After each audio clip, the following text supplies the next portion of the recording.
Episode 4. First 2 weeks living together again. It's been 2 weeks of you two living together again. And it was nothing but the silent treatment, until Kenji is in the same room as the both of you, and you two would fake a conversation together. Oikawa would often call you when you two know you aren't busy, however due to different time zones it would be short phone calls. And honestly speaking, your calls with him are the only thing that keeps you sane with all the stress that you've been dealing with. Currently it's a Friday night and unfortunately for you instead of having a chill Friday night, you're spending your Friday night catching a deadline due at midnight. As you angrily typed away on your laptop, letting out a few irritated screams and few furious hums since Kenji was asleep, Tsukishima couldn't help but glance away from the TV once a while. He knew how you wouldn't stop at anything until you've finished work, you'd sacrifice your sleep and even meals just to finish your work, and it always put him on edge that with all of your overworking you'd faint on the spot from fatigue. Not even the best convincer could get you to leave your laptop. Standing up from the couch he quickly goes over to the kitchen and prepares some matcha tea, your favorite. Once he was done brewing up the tea he walks towards the dining room to see you hitting your forehead on the table. Letting out a groan he places down the tea on the table. While you have been slamming your forehead on the table he slid his hand underneath your face. Feeling the sudden warmth of his hand instead of the hard table you look up to see his usual judging look. What is it now? Can't you see I'm working? Yes, and I also see you trying to give yourself a concussion with you slamming your forehead on the table. You just rolled your eyes as you straightened your back from being hunched up in front of your laptop for so long. Tsukishima then pushes lightly your cup of tea towards you. Here, so you can stop with those groans already. You look over to see he made you matcha tea. It has always been a norm for him to make you your favorite tea whenever you're stressed or tired. You'd be either too lazy to make a cup for yourself or just too tired, but you knew that he would make a cup without even telling him. Tsukishima walks back to the couch without another word and goes back to watching TV, and you couldn't help but smile while you silently drank your tea.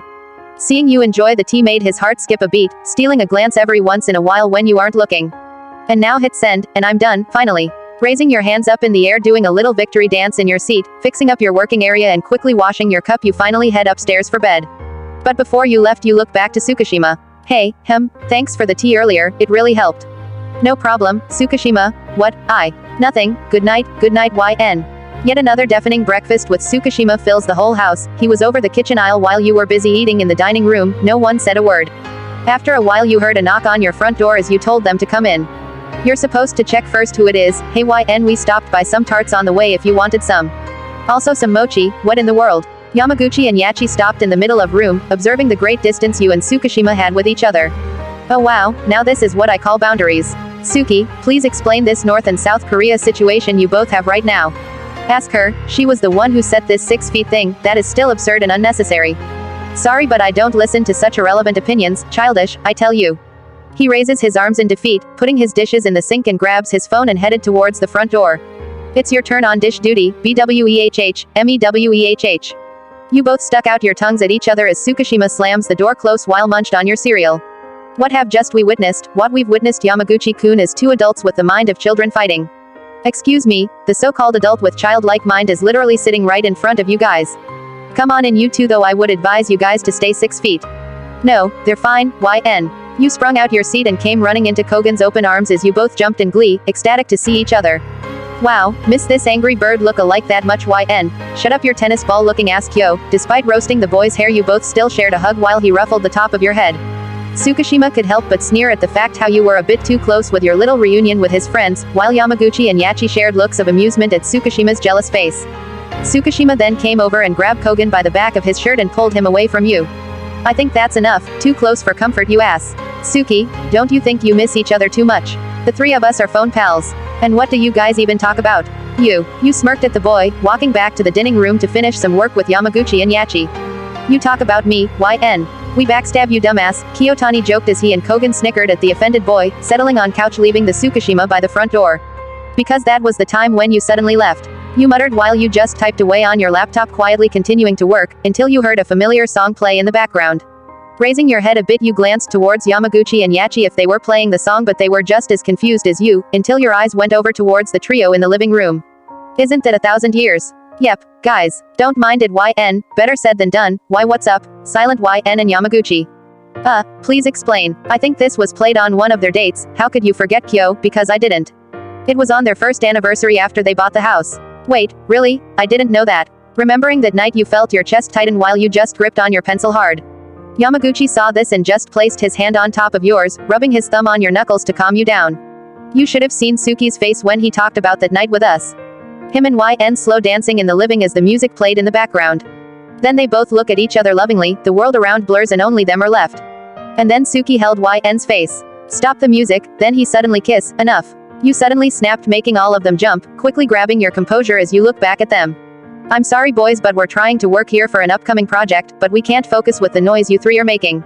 Hey, we're just here on Tsukishima's side. Even so, we still hear you. You narrowed your eyes as Tsukishima just nodded his head, standing up from the couch as he told the other two to get up as well. We'll just go to Kogan's apartment to make our strategy plans. YN, sorry. He quickly curses at the two men while he grabs his things and was headed out the door. Suki just admitted he lost, I can honestly say, but what a miracle. I've already lost anyways, after I had let YN go. Tsukishima claimed, closing the door behind him as you hear them leaving the house completely, to which you let out a sigh of relief. YN, please be real with us right now. What is the reason for this 6 feet apart thing, and don't get me started with the, no talking to each other, rule you did. I never told you about that, Suki told me. Now please, tell us what even are these rules for? Silent YN, they're for Tsukishima of course, to remind him that there are boundaries. Are you sure? Because it seems these rules aren't to prevent Tsukishima from coming back into your life, but for you to prevent yourself from falling for him again. Because absence makes the heart grow fonder, but presence puts the heart in danger. Never, I won't, fall for him again. Besides, I have Toru in my life now, why would I trade what I have now for something I had in the past? Are you sure? Even if he's all you think about at night. And in the rainy, cold nights. Can you sleep without his warm embrace? It was a cold stormy night, even despite having to turn on the heater you still felt cold. Even if you knew that he's on the other side, alone, also cold and feeling lonely. The whole night you couldn't seem to get some sleep, your mind seemingly wanders off to the male sleeping alone downstairs in the living room. And his smell that used to be your favorite scent, can you stop yourself from wanting more? Can you also refuse the favorite dishes he would make for your family to enjoy? You now find yourself by the staircase, just at a right angle to see him curled up in a ball, as he wraps himself in the thin blankets he grabbed while he tries to survive the cold night. And as the night gets deeper, can you look at him without wanting to be with him? Be honest with yourself, YN. Sighing to yourself, you walk over to the living room, grabbing a pillow from one of the chairs and soon smacking his legs with it. What the hell? YN, what's your problem now? You can sleep in bedroom, hurry and fix the sofa before I change my mind. You quickly ordered, grabbing the pillow you used earlier and put it back on the chair and went up the stairs. Sometime later Tsukishima comes up to the room still confused with everything, but relieved to feel the warmth of the heater from the room while you just got comfy on the bed. A bunch of pillows set on the middle to act as a divider between the both of you. What are you waiting for? I'm exhausted, so go to sleep already. Tsukishima could only silently follow, as he sets himself on the bed and tucks himself in the thick sheets. He faces the wall of pillows not knowing that you were the same way. Thanks YN, yeah, now go to sleep. Just as you said that, the sound of thunder clapping fills the room making you yelp in fear, hiding yourself in your own sheets. You've always hated the sound of thunder, you didn't know why, but just hearing thunder always gives you a fright. Hearing the door open you raise your head up to see Kenji clutching his pillow tight as he lightly sobs. Sweetheart, Kenji, can I please sleep with you guys tonight? Of course honey, come here. Kenji immediately jumps onto the bed, breaking the pillow wall as he lays between the both of you. By instinct you wrapped your arms around your son, pulling him closer to you. What you didn't notice that your fingers brushed over Tsukishima's, as you both then stare at each other. And because it's hard to resist his thoughtfulness overload, can you really ignore the spark between the both of you, a spark that flows between your fingers to your entire body? The whole night you slept peacefully for the first time. When the morning arose you felt someone's arms wrapped around you, and you know it wasn't Kenji since you felt his back was facing you. Fluttering your eyes open you could see a certain blonde color in front of you. When your vision starts to clear up you are met once again with Tsukishima's calm sleeping face. Seeing him now up close, your heart couldn't help but skip a beat as your eyes follow his arm that was draped over you and Kenji pulling that both of you close to him. If your answer's yes, then you're right. You're not going to fall for him again. Shit, I'm late again. You ended up oversleeping once again. Luckily Kenji, who's on a camping trip with his class, you didn't have to worry about him being late. But you're more worried about you getting an earful from your supervisor for being late again. Bursting out of your door, your makeup kit and other beauty products in hand, you run over to the bathroom until you bump into Tsukishima, making you drop the many things you had in hand. What's with the rush? I'm late, okay, I overslept so don't judge. If you just take things easy then you wouldn't, now would you? Said the blonde while he helped you pick up your products from the ground. Since when did you start using so many beauty products anyways? What's it to you? 'Cause you're already naturally beautiful. You look back at him speechless, as he gives you back your last bottle and walks off downstairs taking into mind his words. Him appreciating your natural beauty made you smile warmly to yourself as you walked inside the bathroom and got ready for work. These colors will look so good on you, YN. Well, he said natural looks better on me so I might get more neutral colors. You were out shopping with Yachi while the trio Karasuno first years wait along for the both of you. Who said so? I mean I agree with them that your natural look fits you more.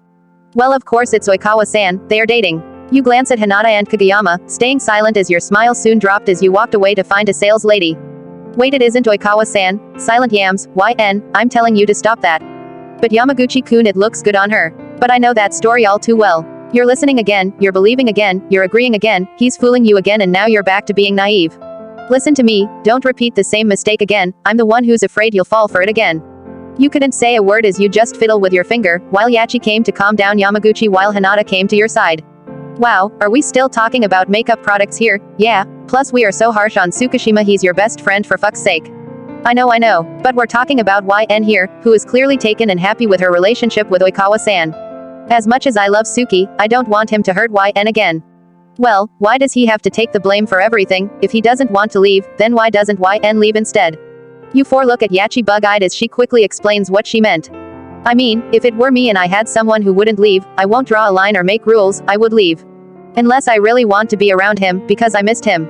But that's just me and I'm not you, YN. You just stood there silent as you all went out your day, but your mind was busy lingering on your friend's bits of advice for you. When you got home, Tsukishima, who was in the kitchen cooking dinner, dropped what he was doing and helped you with your things.